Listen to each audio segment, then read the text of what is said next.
Hello there. Welcome back to the $2 Film Club, a weekly podcast where Ryan and I discuss movies and give our, dare I say, highly informed opinions.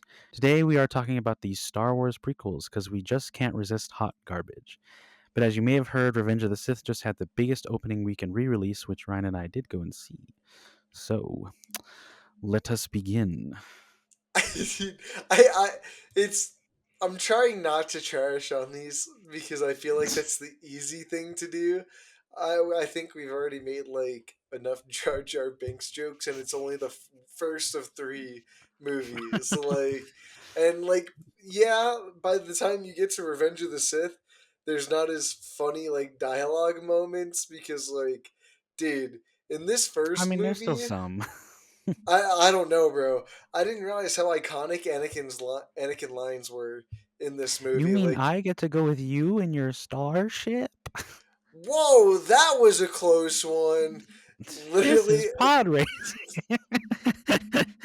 Okay, there is something to be said. Like I know he's a kid, but I've seen like the behind the scenes documentary on and like they show like the screen tests that they did with each of the actors that they were looking at. And I'm sorry, but Jake Lloyd is just the worst one out of all of those kids, and I'll never understand. I'll never understand why George Lucas chose him. It'll never make sense to me. Like he's literally the worst one. I'm sorry. And I know he's I know Star Wars kind of like ruined his life, but I don't yeah, know. dude. I I'm just I'm almost certain Jake Lloyd became like a felon.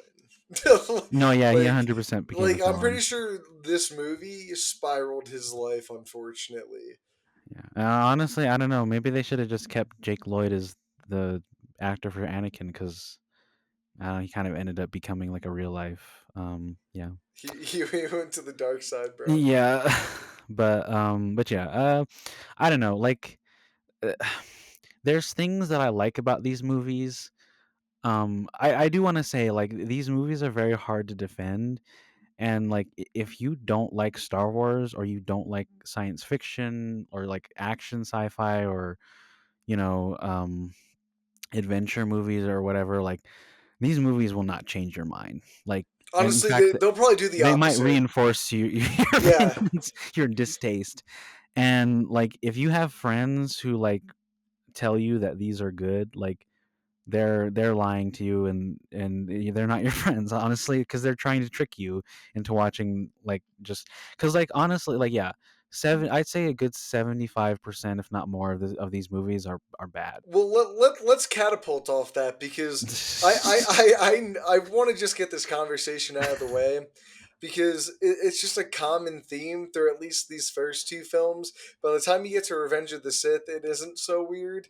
But Padme and Anakin's relationship, or sorry, in Episode One, she's more referred to as Queen Amidala.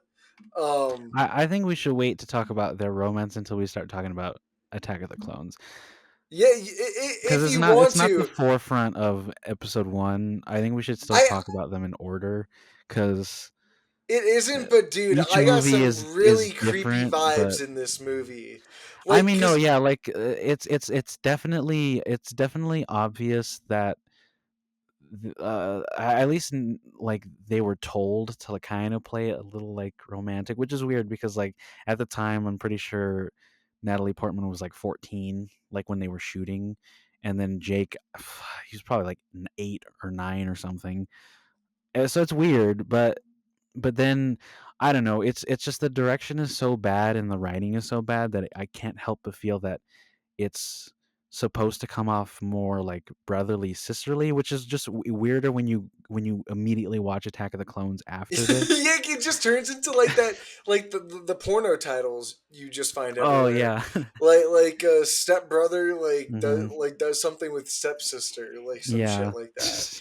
It's really weird because like you were saying, you can tell the writing is made to have them have this playful like older sister younger brother type banter because I must say by the time we get to the end and like Natalie Portman does like the mask reveal and it she reveals that she's actually Queen Amidala. Like the Oh. reaction shots for Qui Gon, Anakin, and Obi Wan are some of the most unserious fucking things I've seen in movies. And I'm like, you guys really couldn't figure out that was the same exact person. I'm like, it He was looks talking like to her this whole her. time. Well, And I think Qui-Gon kinda gives a look of like, "Yeah, I knew that was her the whole time," but then Obi-Wan is kinda like, "What?" like, And what, then bro? it's even worse with, like, Anakin because he just gives us a weird, like, side look, like, "Wait, what?" Like And I'm just it's like, like one of those Barney episodes you see with the kids where they overreact to like a scenario that's yeah. supposed to be scripted. Like, what? No way! Yeah, exactly. It's just it's so weird for no reason.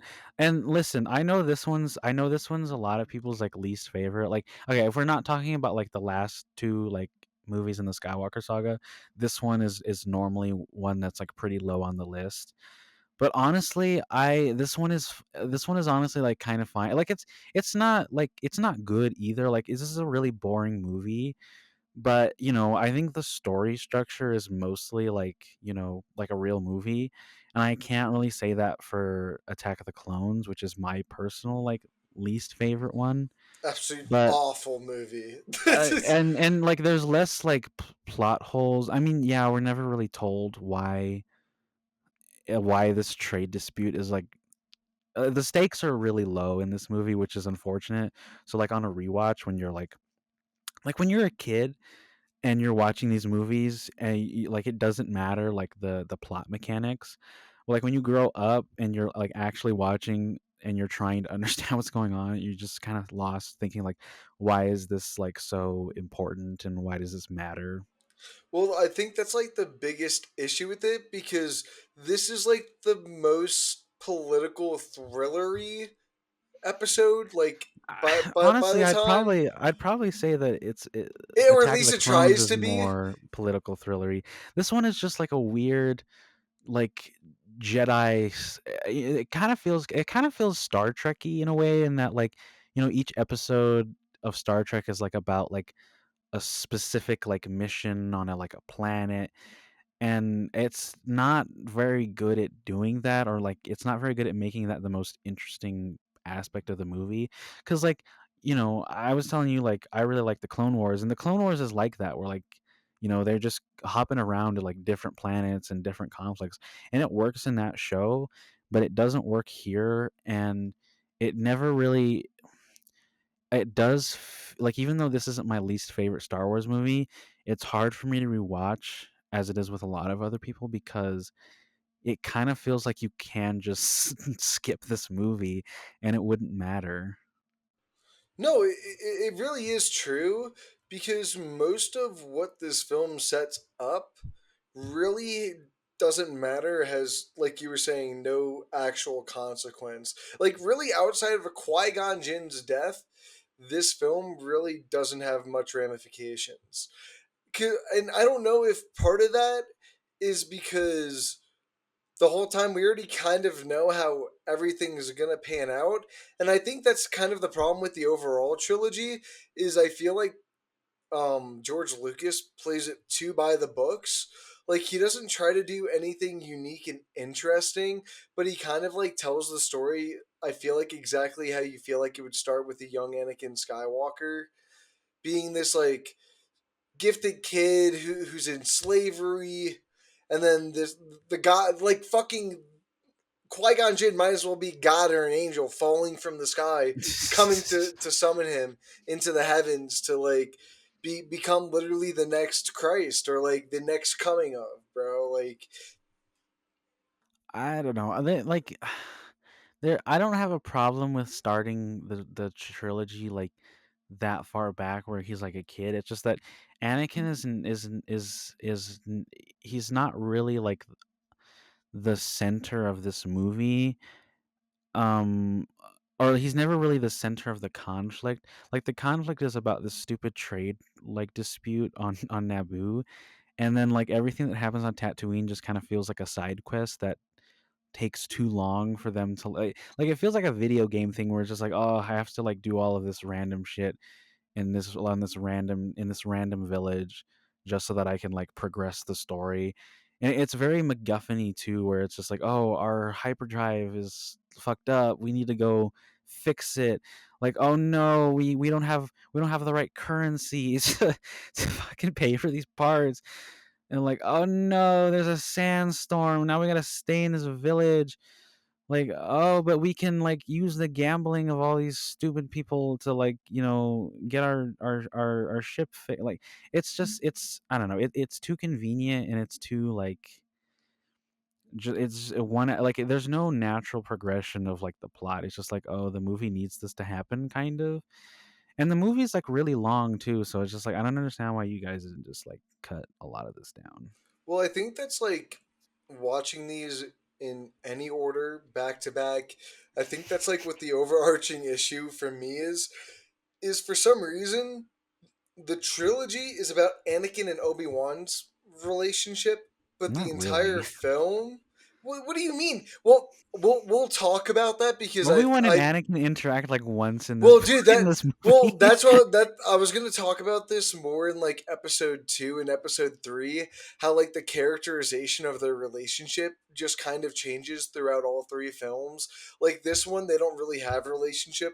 The second one, Anakin sees Obi-Wan as a father, but then literally by the end of the third one, Obi-Wan's calling Anakin a brother. Yeah, So it's just there's too much that we're not being shown, and the movies and it's that's the main problem with all of these movies is that there's too much exposition. And like the thing you were saying earlier about like how Anakin is like this gifted child, like I understand that he's gifted in the fact that he's like, a good pilot for his age, and like he's he's a building speed C3PO. racer. But my issue is that we're always told, not shown, his like affinity with the Force. That's kind of like that was kind of my main problem when I was rewatching it last night. I was just like, this movie really doesn't want to show us any like mystical, like this movie is so concerned with demystifying the Force that we never really get to see Anakin like do anything like Force sensitive. Like the mother just tells us like, oh yeah, He just I popped into gave me one day. yeah, like I was she really tells just Qui-Gon saying. that like she just like heavily implies that like Anakin is fucking the second coming of Christ. And then or Qui-Gon's like, "Oh, he can like see the future, can't he?" But like we never get to see that. Like, you know what I mean? Like you'd think like a movie that introduces the fact that Anakin like can view into the future would play a bigger part in like the plot of the movie, but it like doesn't. And that's like my one of my issues with it is just like because Qui-Gon makes a big deal about like, oh, he's the chosen one, like especially when they go to the council. But in the back of my head, I'm just like, but how do you know he's the chosen one?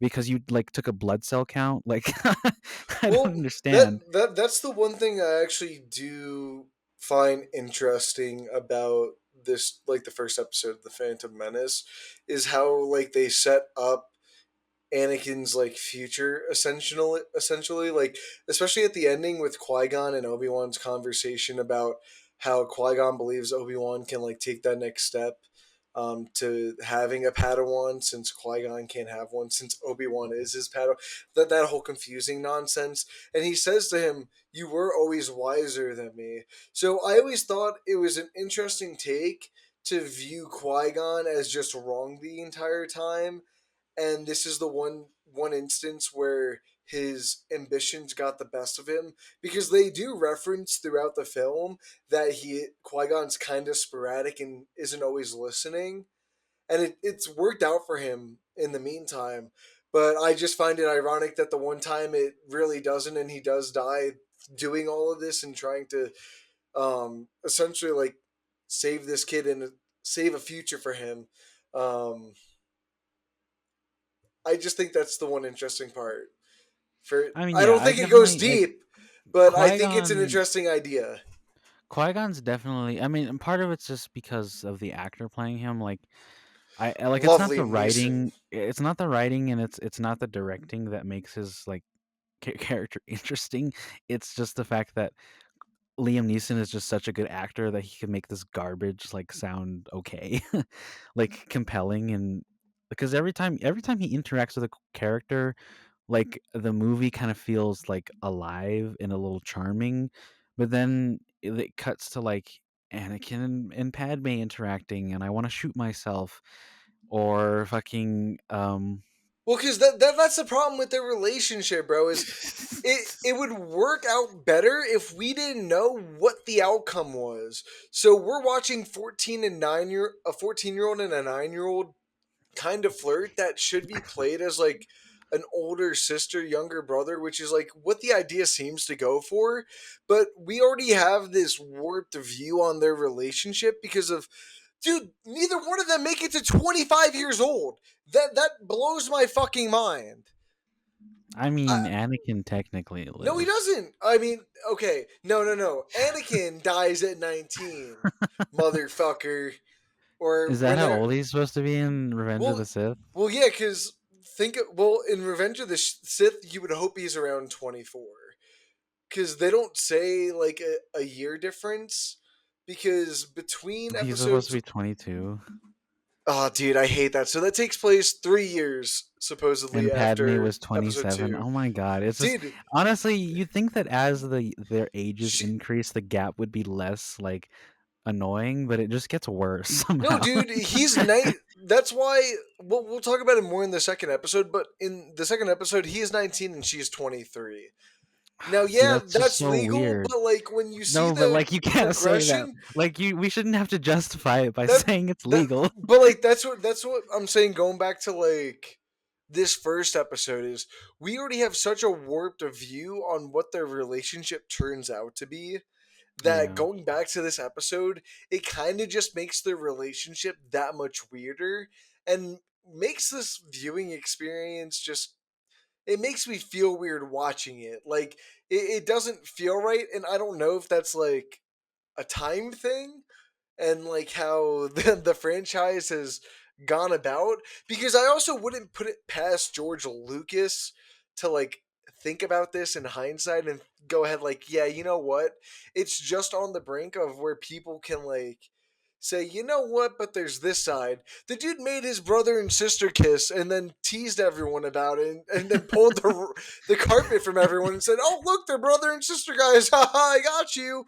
Like, bro, I mean, well, that one's easier to defend because like there's never a chance that like Luke never has a chance, and also like Leia's very clearly like not into him. but you could also make the argument because they didn't grow up, they different galaxies, like it's not the craziest thing.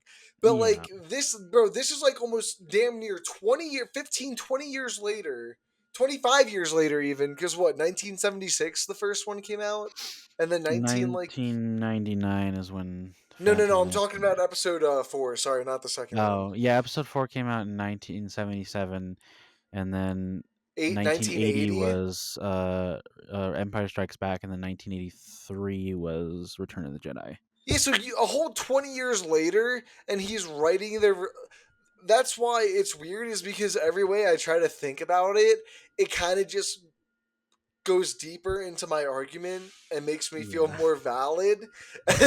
And that's why I really hate talking about it. And it's going to be Well, talked it's about just more in that second it would episode. I would be fine with their relationship if they treated it as if they were just like friends. But there's just this weird like sisterly vibe that I get from Padme, and I'm just like, this is so creepy. Like, why? And it does get worse. And yeah, we'll talk. But let's just move on from Yeah, Anakin and Padme we'll for now, get deeper because into it like in the second episode, because it gets they're way not the worse in that main second focus. episode. But I do want to talk about Padme like as a character, because she's fine in this movie. I don't really like the weird sort of monotone British accent that she speaks with when she's like playing the queen part. Amidala, yeah, it's And so I think the weird. only reason it is because that's Rose just how Byrne, Keira Knightley spoke when she was playing like the decoy. yeah. But because she's fine when she's like just playing like the handmaiden or whatever. And yeah, she's fine.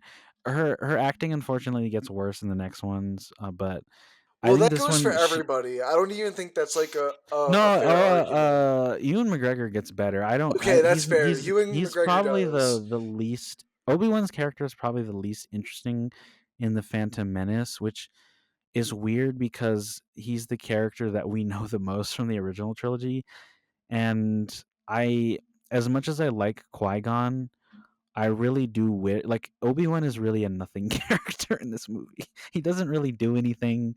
Like he babysits the ship while Qui-Gon goes and fucks around with this fucking slave boy and his mom, and then fucking like He I just don't sits in the ship the understand. whole time, bro, and it's really Yeah. annoying.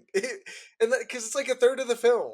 Yeah, and then he like comes back for the end, and like all of a sudden his relationship with Qui-Gon is like really important, but we don't. I don't know. It's the same problem I have with the next movie where they split Obi-Wan and Anakin up, and I'm just like, guys, like it's like yeah, George Lucas like really wants us to care about their relationships to each other, but then he doesn't let us like experience their relationships with each other. We're just told that like it's important and Yeah, like it's weird because I feel like they redo the same thing that they do in this with in terms of like splitting them up. Like Anakin and Padme get their own storyline because it feels like he almost wrote himself, like George Lucas wrote himself into a hole in a certain sense, because it seems like he didn't know how to write around his own rules within like the Jedi, for like their laws. Like he didn't know how to write around like them not being able to have like emotional connections, and it seemed like he really just he's like, you know what? Let's just keep them separated. That's best. Obi Wan doesn't need to know about any of this. It's whatever. And I'm just sitting here like, how did anyone not assume these two were just like not skadoodling by the time you get to like episode three? Like the well, fact I that, think he did like well, that's why I'm like the fact that they're shocked. I'm like, bro, how is anyone shocked? This dude is literally in the first one. She brings Anakin everywhere with her, and then the second one, Anakin brings her everywhere with him, and it's just really weird. It's just really weird structuring, especially when they yeah. want us to buy into their relationship in these first two movies. Not even the first two, all three. And yeah, I don't know. It's just super frustrating, and I don't know why he did it. Yeah, I it's just such a weird place to start this story. Like and like I said, like even though this isn't my least favorite, I can understand like people who like had waited for like 20 plus years to go see the new Star Wars movie, and then all they get is this. Like I can understand why that's disappointing and why everyone like absolutely hated this, but I don't know. There's things that I enjoy. Like Qui Gon is a cool character. The fight scenes are pretty cool for the most part. That end one in particular. The thing that I noticed about these movies in particular is that the music is really good. Like especially in comparison to like the sequel trilogy, where I don't really find myself re-listening to like their score. I do really like the score for these movies. And Dude, the ending goes hard with like that yeah. dun dun dun dun dun dun dun dun dun. Like I don't know, it just goes hard as fuck. Yeah, I mean, yeah, John Williams really knows how to make like an absorbing score for like, I mean, yeah, especially for a bad movie. Like, you can tell he's definitely trying to like elevate the material and like the emotions because there's just not much to work with. Yeah. I mean, yeah, I don't really enjoy like the whole weird like Anakin's like starfighter fucking shit and because he's just a kid and he doesn't know how to act with nothing, and so he's just like his line deliveries are really bad. um but yeah, the fight scene between the two Jedi and the fucking dual blade wielding Sith, that's cool. The effects are like I know everyone makes fun of like Better the than the CGI second and movie things. somehow. Yeah, like this one and Revenge of the Sith have the best of effects in terms of like how they integrated like most of the CGI. And this one is like on the cusp of like Really um bad. yeah, It's on it's really it's hanging just on a thread. yeah, it's on the line between like overusing the CGI like the other ones have and like a lot of other like it's a pitfall that a lot of other directors fell into, but I think this one, like, the technology wasn't there just enough for him to just be like, "Hey, we gotta, like, actually, like, shoot some of this stuff for real." But then it's immediately obvious when you watch Attack of the Clones where they're just on a fucking green screen the whole time, like, nothing is real. And there's some of those moments in Revenge of the Sith, though, although I do think that the technology was better at making it look uh, like Somewhat more real. realistic Yeah, or like believable. but like Jar Jar Binks for the most part looks fine. There's a couple of moments where it's like, oh, that's not really like good. The pod racing scene, I know you don't like that one, that scene, but I mean, I don't know, dude. After watching like 30 to 45 minutes of just like random shit in this desert town, like I'll fucking take what I can get, man. And at least that's like somewhat exciting, and it's a new thing. Like it's and the technology on display is pretty breathtaking, I will say. So Dude, I just can't like talk about Jar Jar in a I sentence. don't think we Like, have to talk about. I think no, enough has been said. without like a straight face. But no, I think there is some point to talk about Jar Jar Binks, because ultimately, no matter how much we like laugh and make fun of him, I feel terrible for the actor Ahmad Oh Best, bro, yeah, yeah. because I I'm listen. I don't think he's doing a bad job. Like the performance is there. It's just the writing is so terrible. Like Jar Jar it's Binks is fine for like the first 15 minutes of this movie that he's introduced in, and then it quickly starts to become annoying because George Lucas doesn't know when to stop. well, yeah, because he kind of just does the same thing that he's doing with Yoda with Jar Jar Yeah. not Brinks, Jesus Christ, Jar Jar Binks, um, where he talks in like half sentences and cuts out certain words to like say everything, but he just between the voice, the characteristic of the character, it's just everything meshed into the most annoying fucking ball of shit you could ever think like imaginable. Because like at least when Yoda does it, you kind of feel like you're listening to an old wise person trying to talking and like give Yeah, some like a kooky guidance. old man. Yeah, yeah, yeah. But like you kind of listen to him because you feel like there is something to take from it, and it isn't like embarrassing.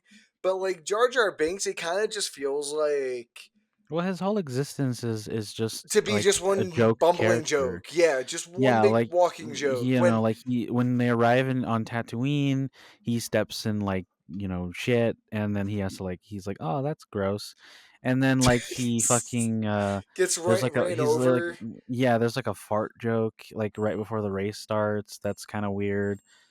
He like does a Um, bunch of tongue stuff too throughout the yeah, movie. Like the thing is like nothing else in this movie fits the film that Jar Jar Binks is in. you're And that's the right. problem. I think that's the biggest thing is because like you have Liam Neeson and Ewan McGregor actually try to put in like a decent Effort. performance while they're walking like these jungles or like Yeah. they're floating or they're trying to swim in the water. Meanwhile, Jar Jar Binks, like even if he's not talking, like the animation to his walking is just so obnoxiously one big joke. He's just like this slumped character, just like dragging his shoulders around like he's like a 5-year-old toddler who didn't get his treats because mommy and daddy didn't like what he did, and Yeah. he's just constantly walking around like that, not really like paying any attention to anything, and it's just like so bizarre and mind jarring. Well, it just I and I know there's like a debate about like, oh, Star Wars is for kids, but like I don't know. Like I don't know a lot of kids who would find this funny, but also regardless of that, like because like yeah, Star Wars is for kids, but I can watch some of the other like kiddie shit and like not and like have a good time. But I don't know anybody who like watches this movie and like enjoys Jar Jar Binks like his like inclusion, and he's there the whole fucking. You know what it reminds me of? It reminds me of fucking baby Leia in fucking Obi-Wan Kenobi. Like it's like, oh, it's fine for like the first like 30 like 20-30 minutes, And then but then just she sticks just like around. yeah, they just stick around, and I'm like, what's purpose do you serve?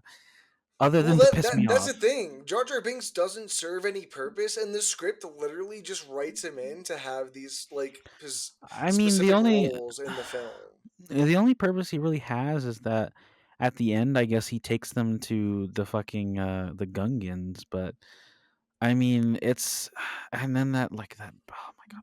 That's one of the worst like fucking battle scenes I've ever seen. And to the point where I honestly forgot that it was in here I until I forgot it was in mentioned there it too, dude. I because watched it. It's a PS1 fucking cutscene, bro, and that's being nice. no, it is like that's where the CGI really stands out.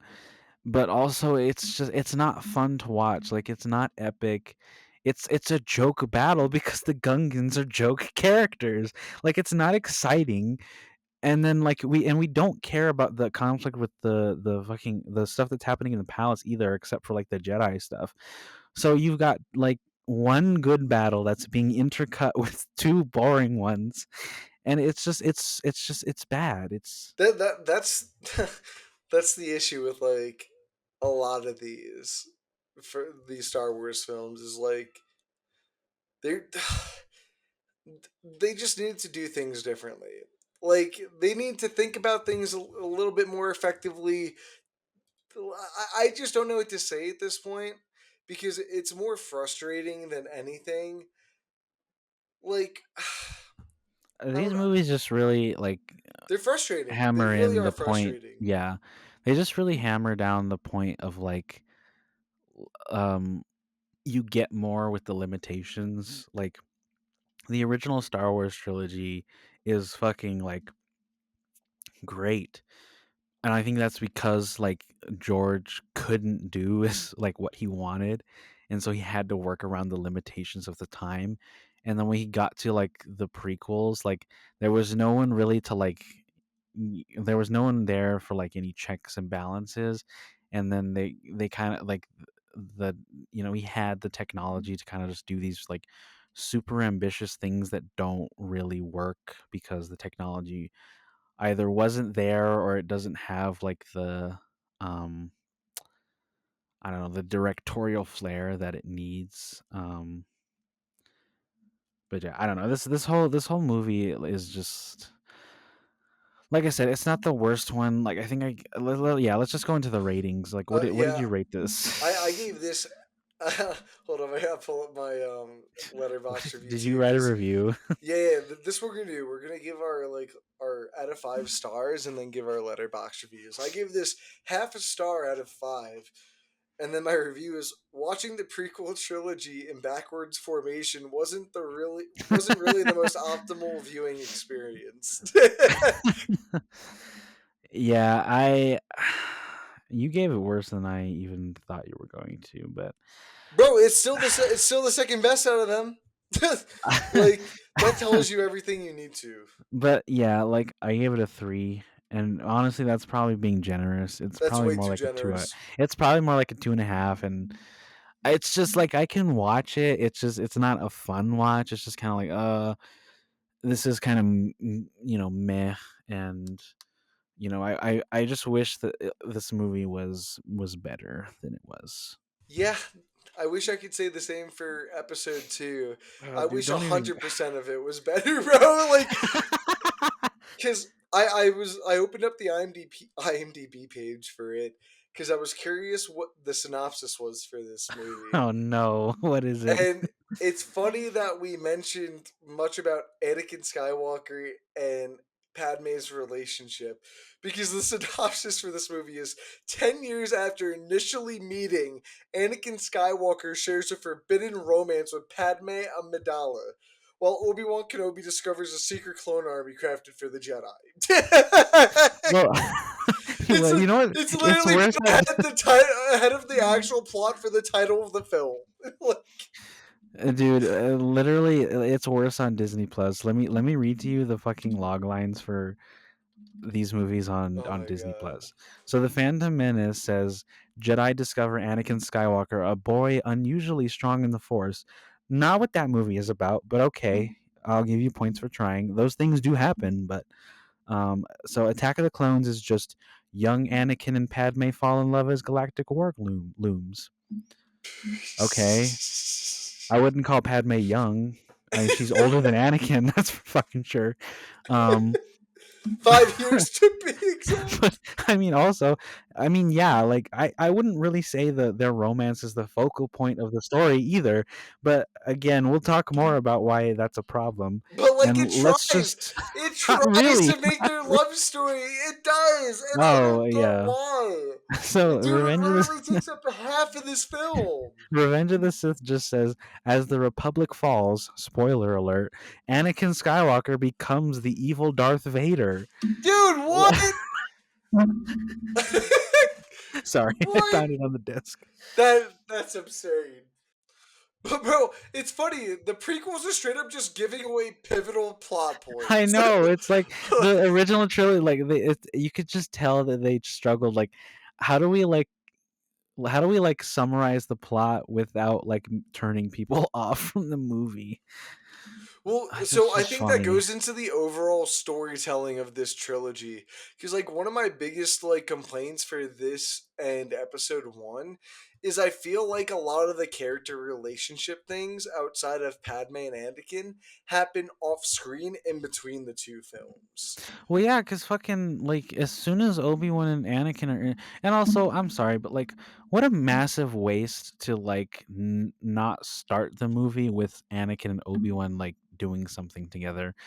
But anyways, yeah, yeah, like when they're introduced in Attack of the Clones, like they're talking about stuff like their relationship has changed from the last time we saw them because like, fucking Bro, 10 at years the have end, gone by or he was something like straight up that. just like, you know what, I'm going to take him under my wing because Qui Gon wanted me to. Yeah, And then you jump and to him then being like a father figure. yeah, and all those lines are like just super clunky and um this movie struggles so much like story-wise. It really feels like George just like stopped trying for this one. He was just like, I don't know what to write, so I'm just going to write whatever pops in my head cuz it just nothing naturally progresses from one thing to the other. Like the movie starts with this assassination attempt on Padme, which again, I don't know why that's the opening of this movie, but so and then like Senator Palpatine is like, oh, you should let the Jedi protect you, and she's like, I don't wanna, and the movie makes you think that that's what the plot of this movie is going to be, which It is for again, me the first 20 minutes. not the most interesting part of this movie, but also like um you know I don't know, I just wish that it stuck to something because then the conflict suddenly shifts to like the whole separatist thing. Um, you know, Obi-Wan With goes to Dooku. yeah, Obi-Wan goes to investigate, the whole like they're loosely tied to Padme's assassination stuff, but like, Anakin and Padme go on a vacation and like, give each other fucking hard eyes the whole goddamn time. And then but like nothing that like their romance has nothing to do with anything that Obi-Wan is doing, with anything that like the separatists and the Jedi are doing. Like it's so disconnected for no reason. And then they go on another fucking side quest cuz Anakin's like, I have to go find my mother. I don't know. It just Which is this like movie is probably all the over the dude. That's place which was I don't remember that being such an awful side quest. The dude literally he literally finds her in a not even montage. on the brink of death. She was pretty much dead when he grabbed her, and she just dies. And then next thing you know, Anakin just slaughters all of the I know what are they called it's again? it's the The Tuscans. Tuscans, yeah. It's so random and it's so poorly executed. Like the because like doesn't that scene end on like him, like he comes out of the tent, he kills the first two people he sees, the people run at him, and then he like slashes someone, and then there's like he stands there kind of posed awkwardly, and then there's like a wipe or The something. wipe Like transition, it's bro, just it's iconic. so awful.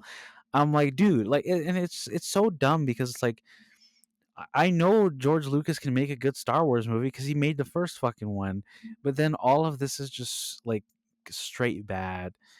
And yeah, I this the plot is confusing.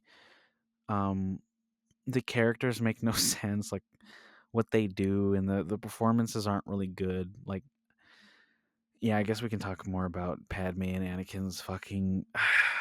I don't Bro, even know what to the describe it because it's first not a fuck romance. It's not like I don't understand. Like their dialogue is just so awful, and Anakin's constantly just like absolute lusting over boner. Padme.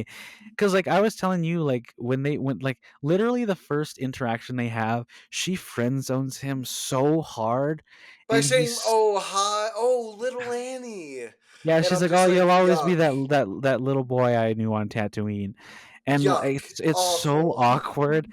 Like she's so obviously disinterested, and it's played that way. But then all of a sudden, like halfway through the movie, she's just like, "We can't." She's wearing like the most provocative dress she could fucking worn, but Well, no, she kisses him in between all that too, and then goes back to saying, "No, we can't. I don't like oh you." yeah, Like, when they're on the balcony. yeah, they kiss, and Well, then it it's goes weird back too to the because he relationship like touches before. her too, and it's so awkward and uncomfortable. Like Yeah, because I don't know. it makes it worse because then you think about the timeline of all this. This is just, bro, this is the first time they've really seen each other since the ending of the first movie, And episode that's just such an one. odd choice too, because like, why would you split up like the two people like you're trying to convince us like are into each other? And like, I don't understand. Like, I know that like Anakin is attracted to Padme, but in my head, I don't see it as anything more than like she's just like this hot older woman that I know, and like like that's just all it feels to me. And then with Padme, I don't really get the sense that she actually likes him. Yeah, dude, it's just really weird. It feels like I'm watching for at least half the film one of like those teenage fantasies where like where your teacher just suddenly gets interested in you and like you know gets with it, but like you really don't want to watch that happen to someone else, especially Mm, like in this huge sci-fi fantasy opera epic. Like, I, it's just such a weird and drastic turn to go down because it feels like when Lucas was creating this series, the only plot line he had that he knew he needed to do and wanted to do was just Padme and Anakin being together. Because, dude, the first two films are the same, like I was saying before. Anakin and Padme just go off and do their own thing because they can't be seen having this lovey-dovey shit in front of anyone because fucking asshole wrote into the script that fucking Jedi's can't have any form of a relationship, and that comes back up again in Revenge of the Sith, not between yeah. Padme and Anakin, but between Anakin and Obi-Wan.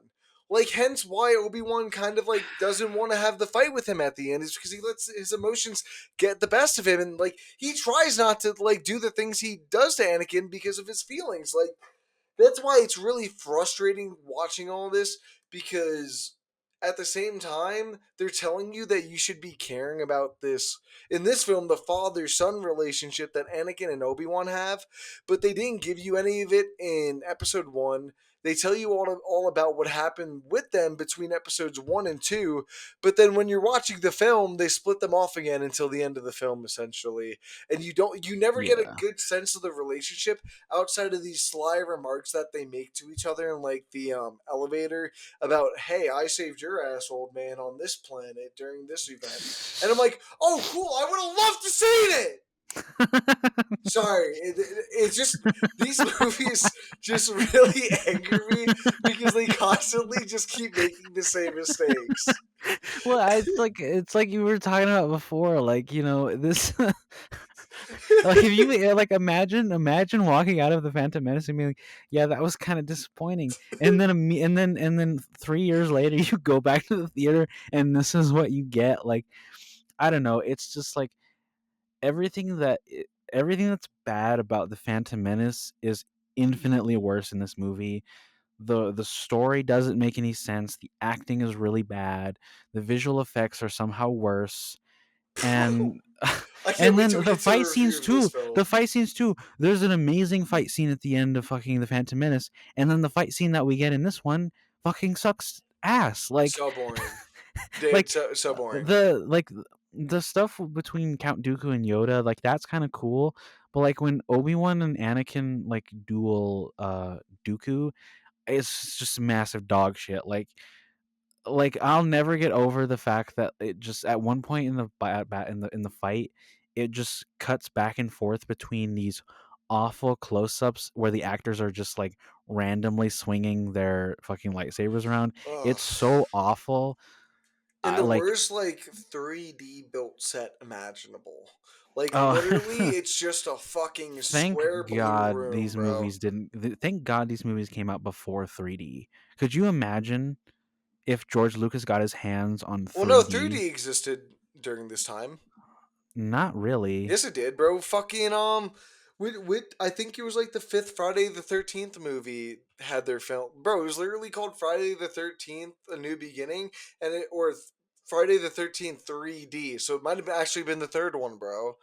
Like 3D was a thing when these films came out. Piranha 3D as well. One of the Piranha movies in like the 80s, 90s, I think, was 3D. Wasn't there 3D. A Saw movie that was 3D? Yeah, dude. Saw the Yeah, Saw but that was 7, bro. 2010 though, because like That when yeah, was that was like 2010, but the other ones were like the 80s, 90s. when was 3D?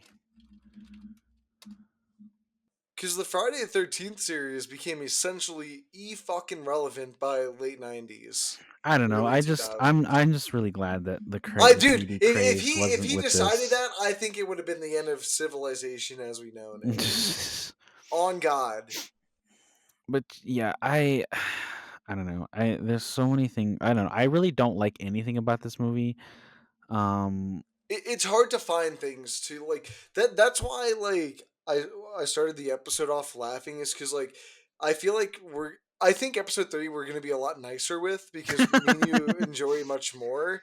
that But was like, just a more entertaining movie to watch. Like you know, it's not good either.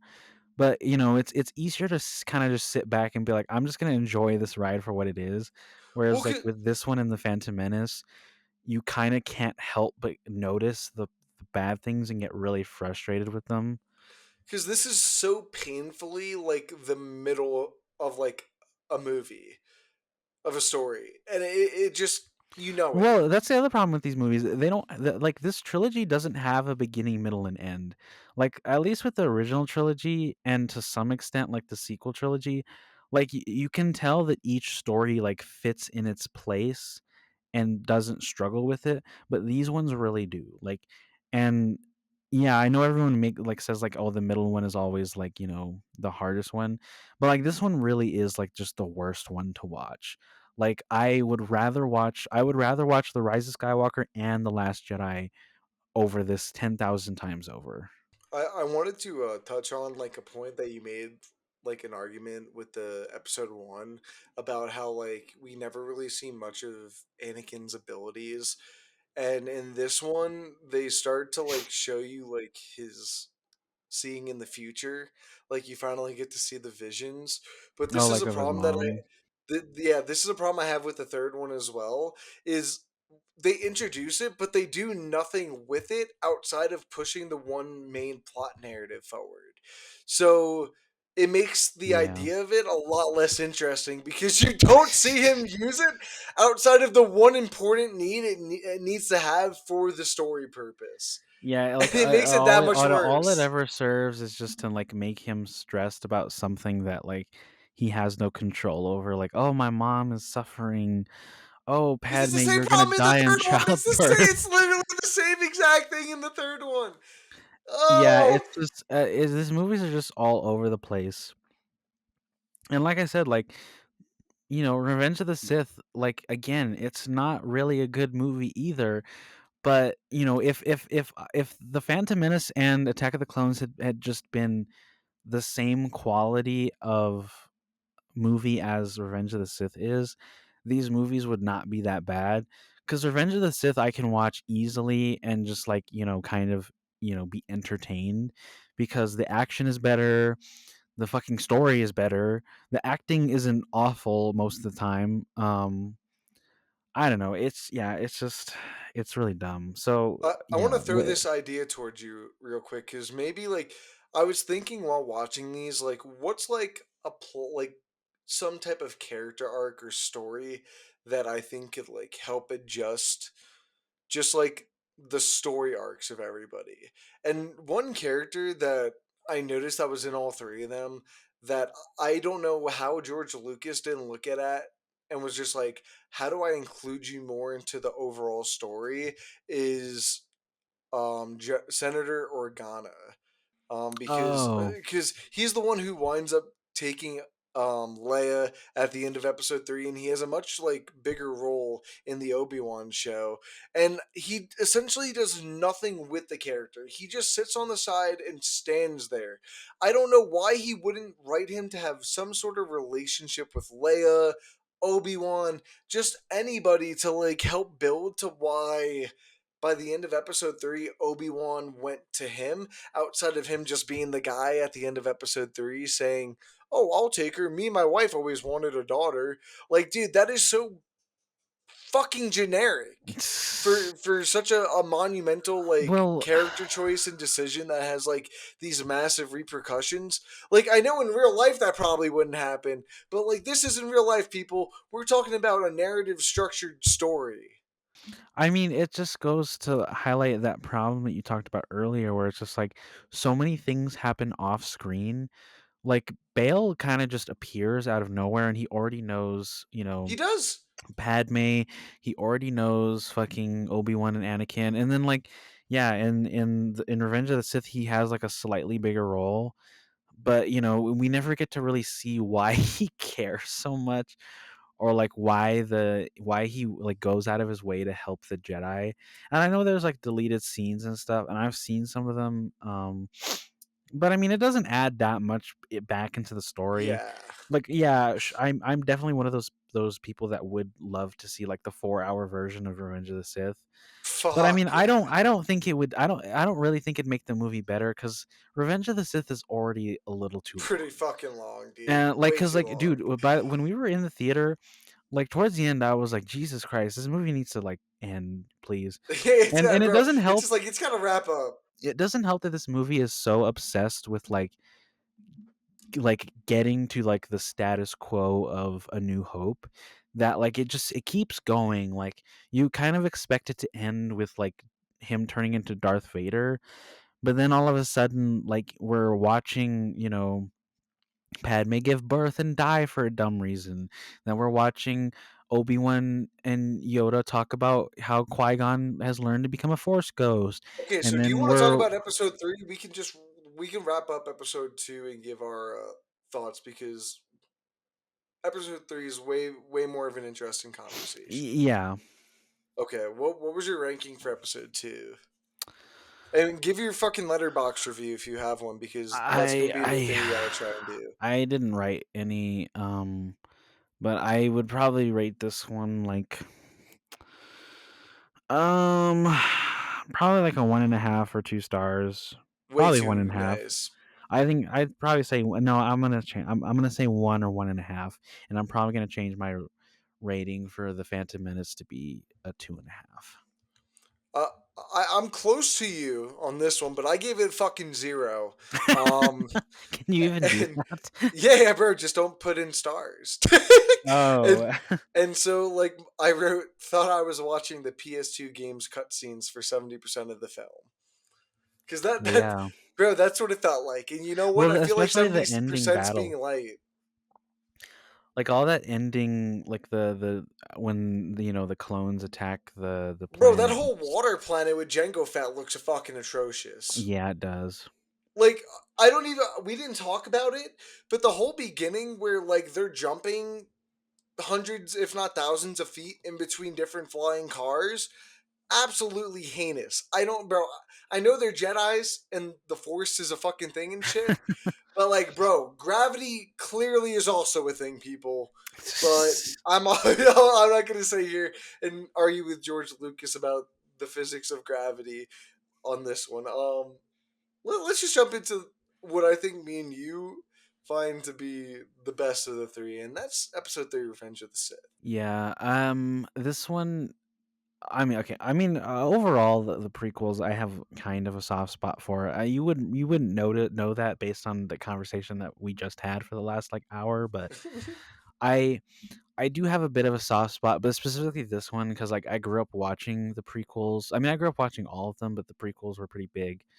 Um, but this one, like, I used to rewatch. I didn't have it, but my dad did, and so whenever I would see my dad, I would just I would immediately throw the DVD in, and I would just watch it, and then as soon as it was over, I would put it back to the beginning and watch it again and again and again. So this used to be my favorite Star Wars film. So yeah, if they had re-released any of the other ones, I probably wouldn't have paid to go see it. But because it was Revenge of the Sith, I was like, well, I might as well spend the $10 to go see this. Well, that's the annoying thing about this film is like it does the same thing in terms of structure as the other two, where it like splits Anakin off. At least this time But at it's least not we with get to Padme. see them. Yeah, Like we at get least to we get to see them more. like the whole opening act is like a good 30-35 minutes. You get a really good sense of their relationship at this point. um Even you get to see them in between like their little adventures meet back up too, which is like something Yeah. you don't really get to see because like the first two you would see them in the beginning, then you wouldn't see them till like that very last fight at the end, and that was the biggest issue. You kind of see them spread out through the film, and they're not just interacting with like the same two or three characters. They're kind of crossing over characters. Like Yeah. Anakin isn't always talking to Padme. Obi-Wan has General Grievous for a little bit, but then he's going back to the Senate. Like there's much more inner character dynamics with this one that I think works on a better level than the other two do. But that's also not saying something at the same time. Well, I mean, the bar is so low at this point. Like, That's what I'm saying. yeah, this movie's the best one, but it's kind of the best one by default as well. Like, this movie definitely does a lot of things better. Like, the character relationships aren't as atrocious. I mean, some of the acting is still pretty bad, but in Hayden comparison, Christensen is far better in this than he is in that last one. Because I'll yeah, that's say, yeah, at least for me, he really sells the transition between Anakin going from light to dark side. And I think by the time you get to like the ending when Obi-Wan like cuts his legs off and he's doing his own monologue about how you were supposed to be the one, like it's a dude, I was watching in the theater with you and I was like, damn, bro, this actually kind of goes pretty hard.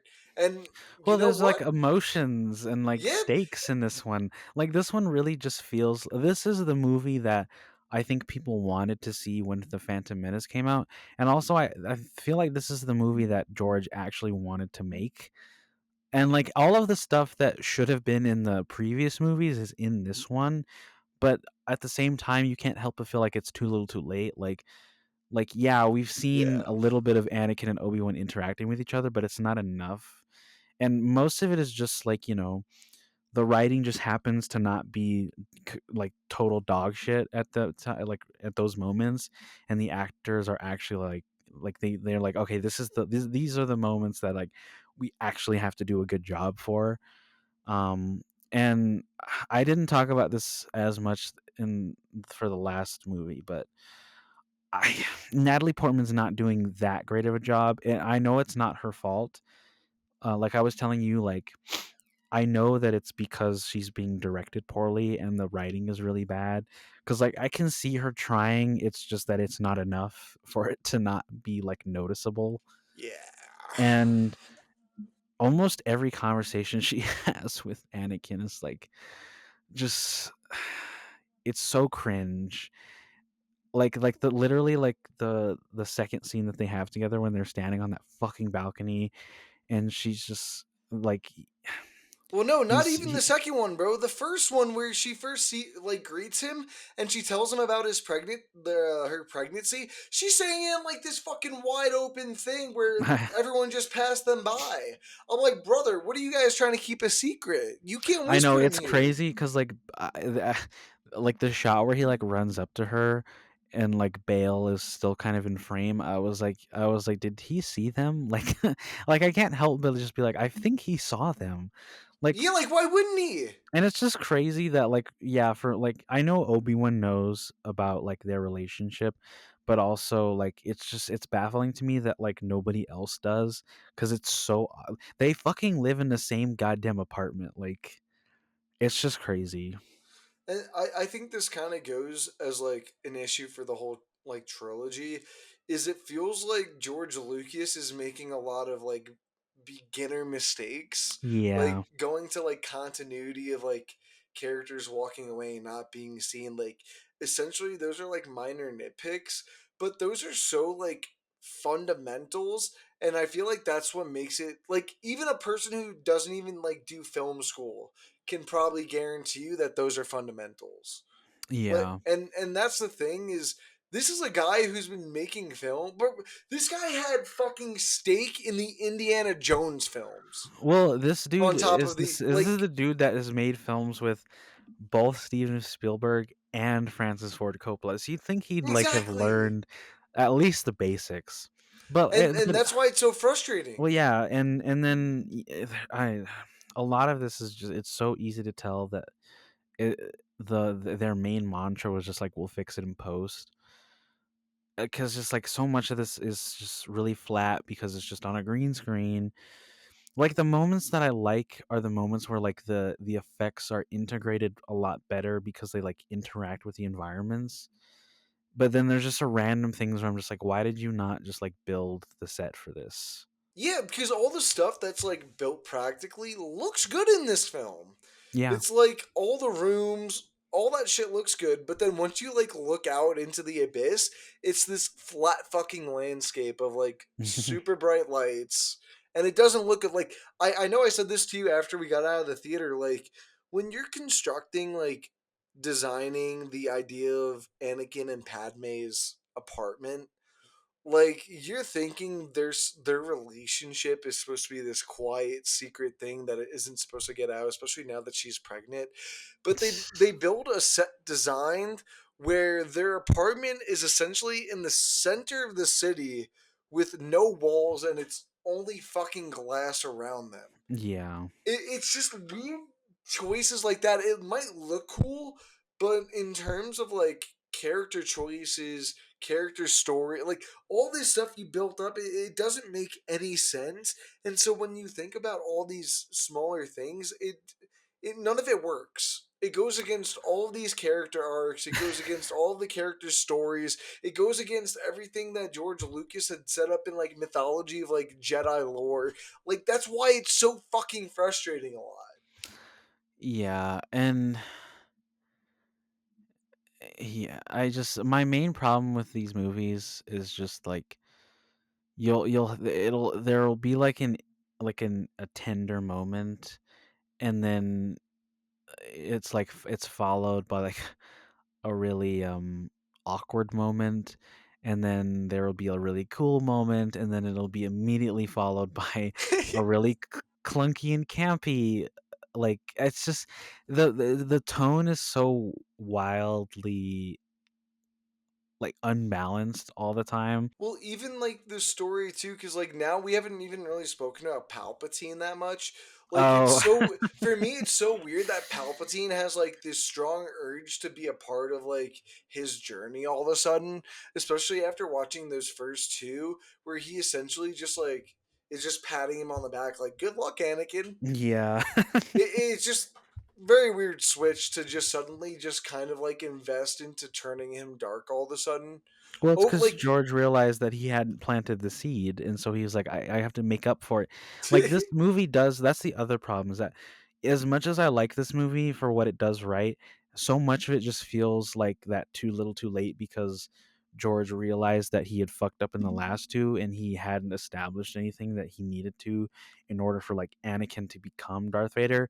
And like, it even struggles with like choosing the reason, because like some of it you kind of feel like it's because he's being left out of like the Jedi Order, and then other is because he's being told like he can't like um have friends and whatnot, and then The other is like, or like he's being held back, and then there's like stuff about Padme, because like the moment where the Mace Windu and Palpatine are at the window, and Anakin has like just walked in, and like he's like shooting electricity out of his finger, like that dumb moment.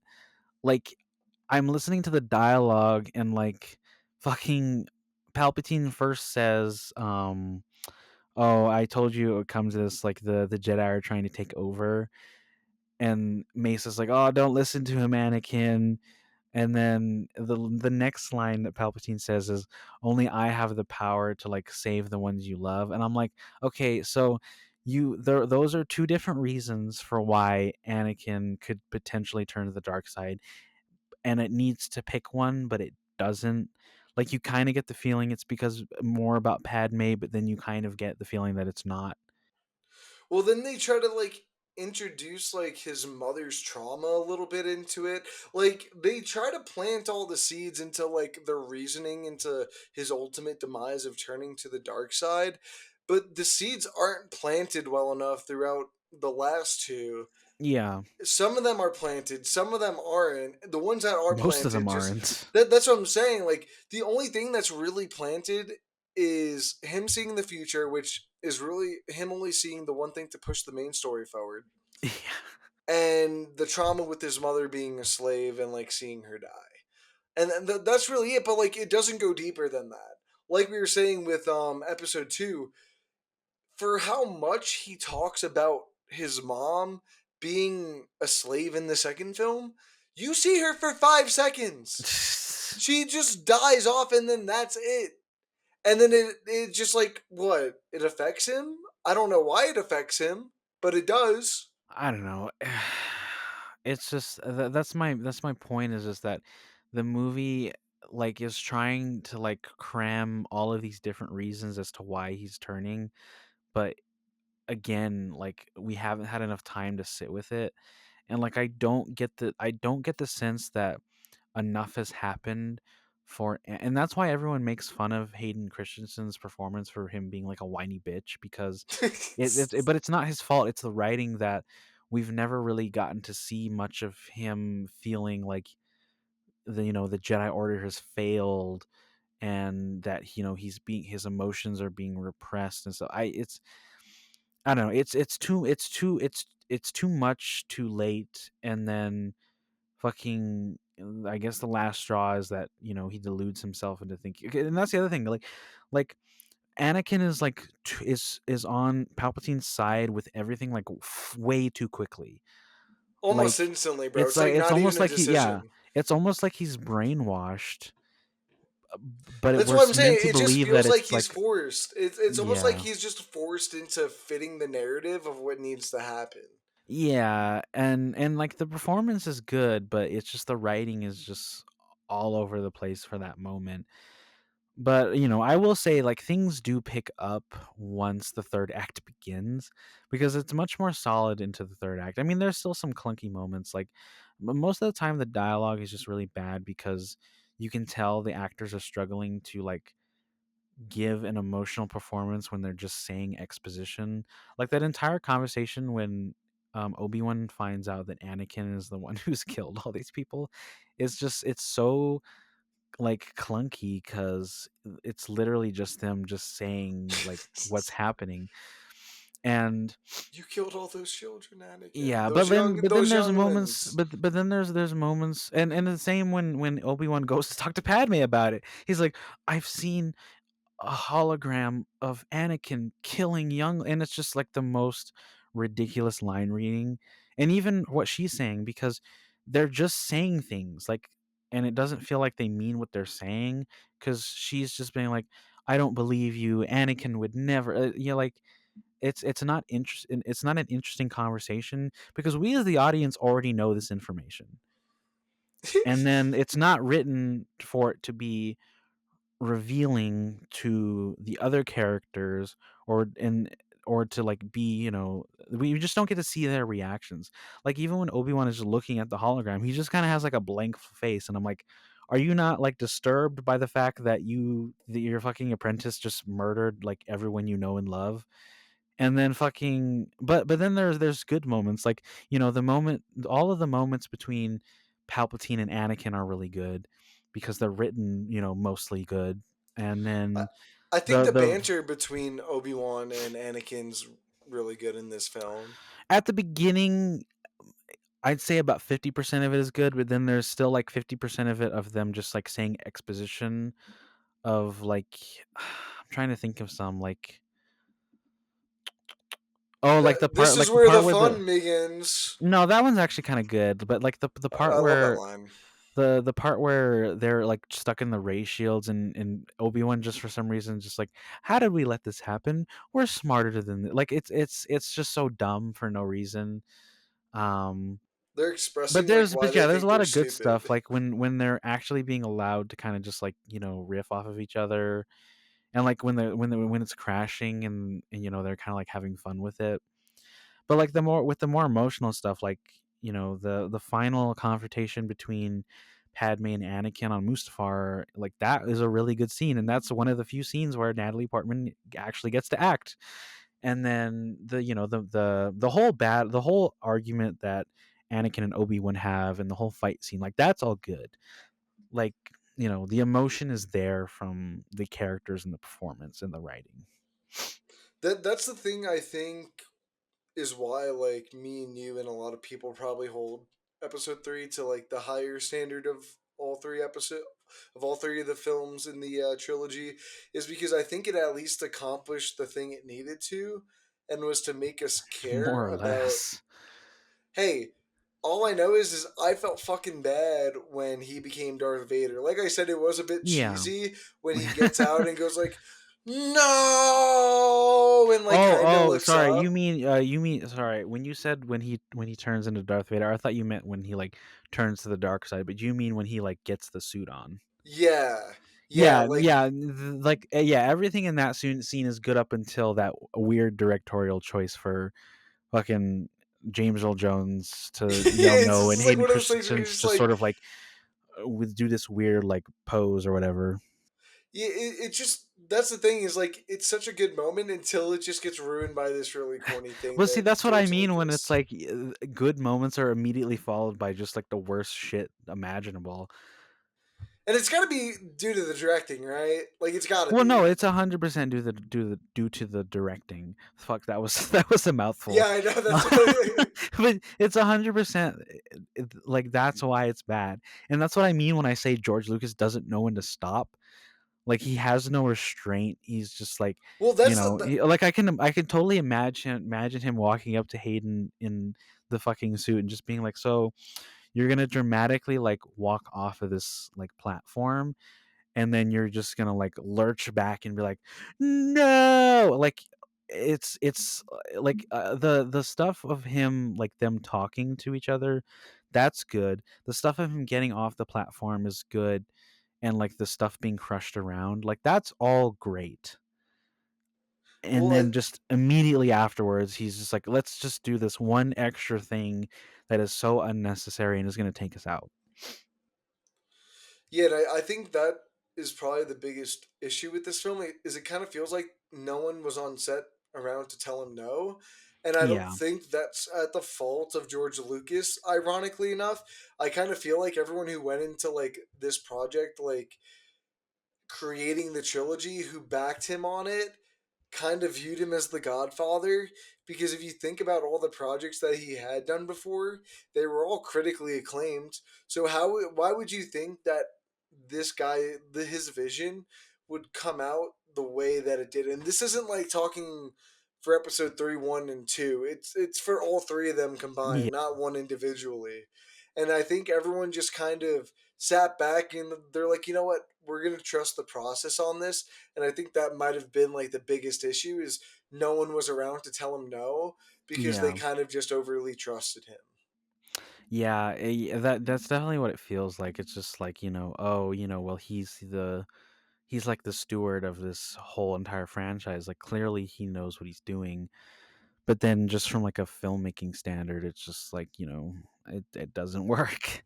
And I mean, like there Yeah. were those issues on the original Star Wars too, like, that movie was saved in the edit literally, and a lot of that was just, people taking it away from George Lucas and just being like, "Why don't you like take a sit? Like, why don't you just go take a seat and we'll try to like fix this, you know?"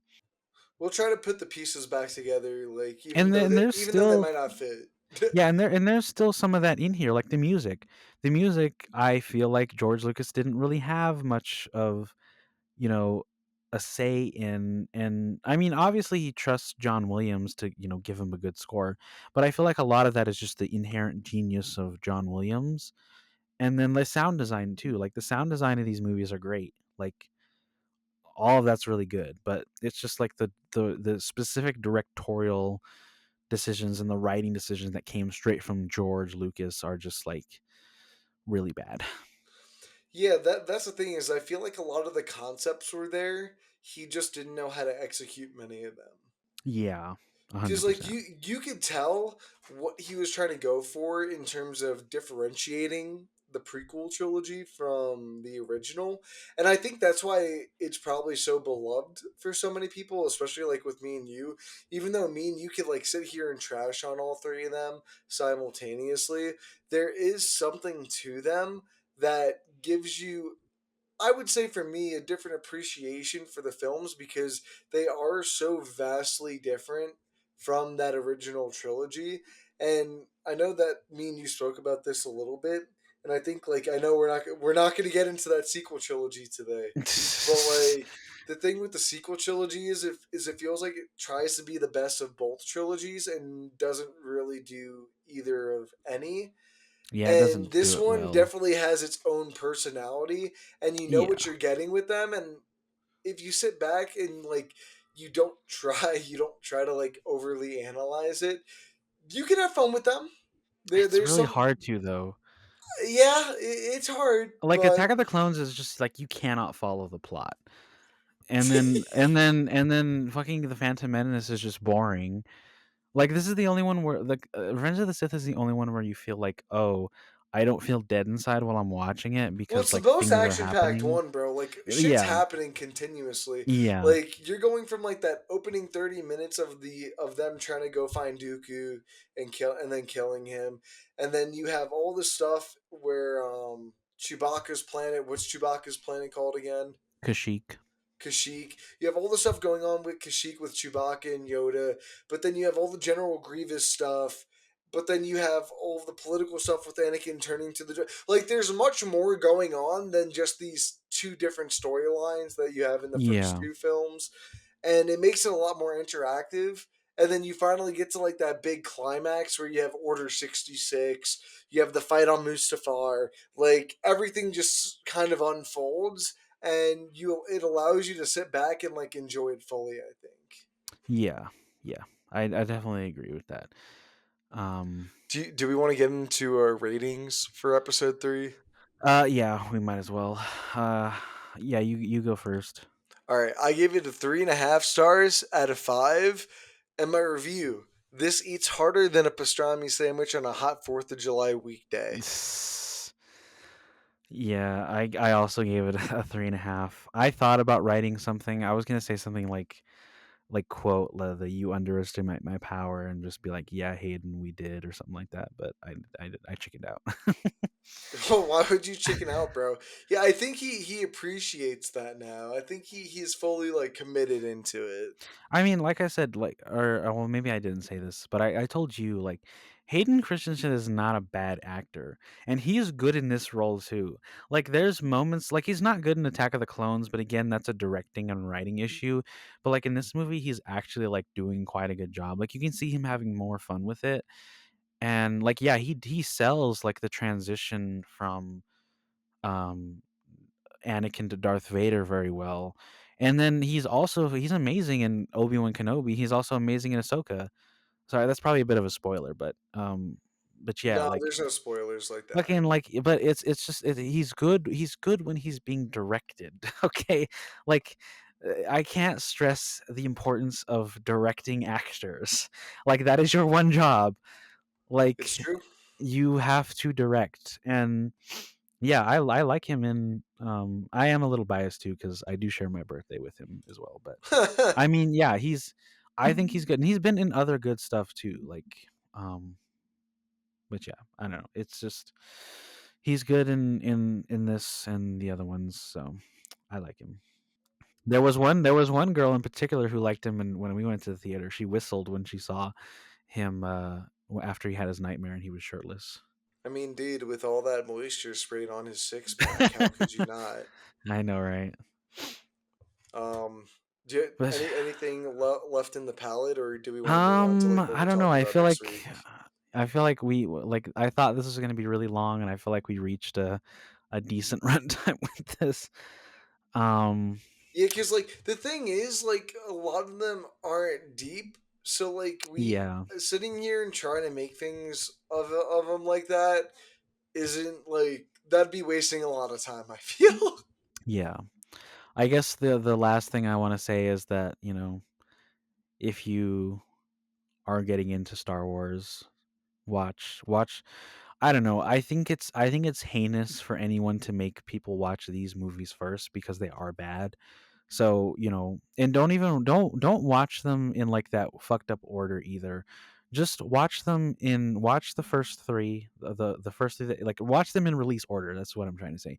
Watch 4 through 6, then watch 1 through 3, then you can watch the spin-offs, and then you can watch all the series and shit. You can watch the sequels if you want to. They don't really mean much, but um I would love to show someone like that has never seen a Star Wars like mainstream film.